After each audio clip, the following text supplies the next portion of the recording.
I think for us,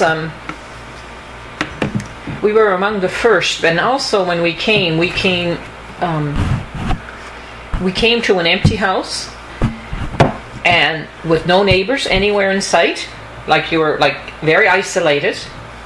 The 26th of April, the snow was still on the ground in the woods, wow. And the potatoes were up in Holland. So when you came, you thought, oh, you know, and it was a very desolate. Very desolate, yeah, but very,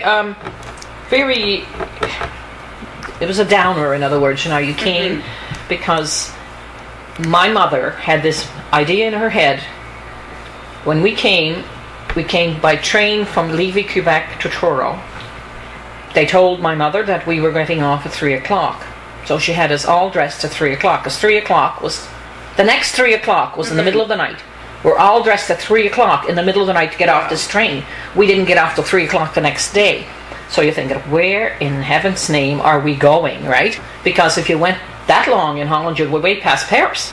So, you know, and then when Father Frank McIsaac came to pick us up in Truro in a station wagon, my mother and father and 8 kids in a station wagon, and took us to Antigonish.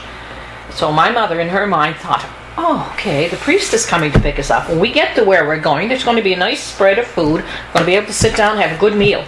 There wasn't anything in the house. There was a table in the house. Must have been a few chairs, I don't remember, and a stove. There wasn't even a bucket in that house to get water out of the well. There was nothing in the house. 6:30 in the evening. He went to the neighbours, and they brought all kinds of food and stuff. And he went to St. Yves and got the blankets and the bedding so we could sleep on the floor. No beds, there was nothing.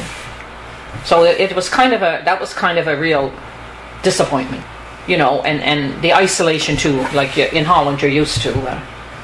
You know, people lived close. Well, I came out of, And for Casey, for you, it was different, right? Yeah. You went to Mount Carmel, and of course everything was. Oh yeah, it was different. Our reception was really completely different. Yeah, it was quite different. Yeah.